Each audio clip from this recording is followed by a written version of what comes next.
Next, we're going to do a slip stitch and kind of learn how to use a slip stitch. So right now I've just kind of created a small block of some single crochets, just so we have something to work off of. So this is a single crochet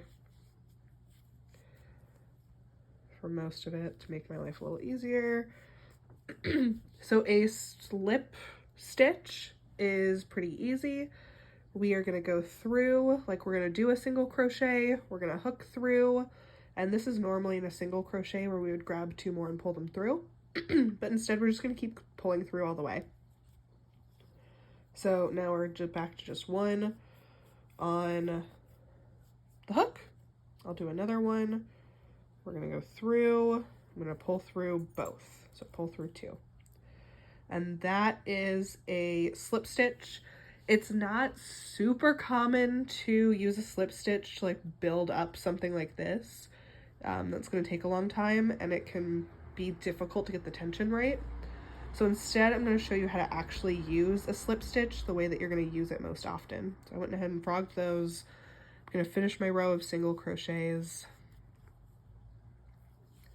And a slip stitch is used for mostly either combining 2 elements seamlessly, somewhat seamlessly, or for finishing off a project. So if I were working, especially in a round, if I was doing, sleeves and I was kind of doing it all at the same time and working in a circle instead of flipping back and forth, I would use a slip stitch before I chained up to the next row, and it would look a little something. This isn't quite the best setup for it, but we'll pretend. So say I want to turn this into a circle. I would put this through, I would slip stitch, and now those things are connected and I can either chain up and like build something off of this, or I can do the other thing that's pretty common for a slip stitch, and that's seaming. So now that I've seamed those 2 together with the slip stitch, I can go to kind of where the next hole would be, slip stitch again by pulling through all those loops. And the next hole, slip stitch again by pulling through all the loops. And again through all the loops. And then now these 2 sides are connected. I have this little tiny little thimble sock thing going on. So that's the most common application of a slip stitch in crochet practice.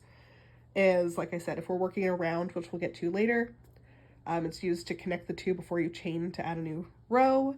It's also really commonly used to seam things up. So if you're doing a sweater and you're putting them together, you'll usually do a slip stitch, but that's the slip stitch.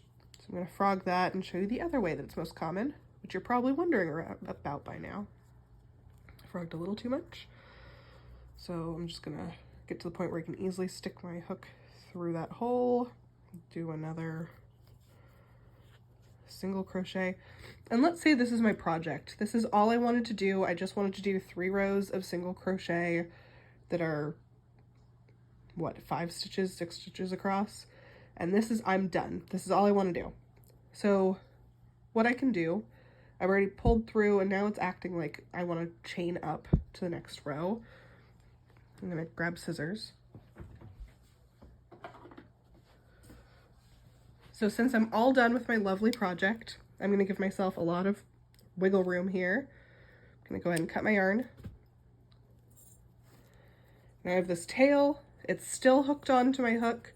And if I were to just pull my hook out, this whole thing would unravel. So instead, I'm basically going to chain, bring it through, pull it out, tighten it. And this is kind of a final piece. That's how you finish a piece off when you're working on it. And then you would weave in the ends here. But that's a slip stitch. Mostly used to join things together, or when you're working in a round to bring those pieces together to then go up to the next level. And that'll make a lot more sense once we start making our flowers.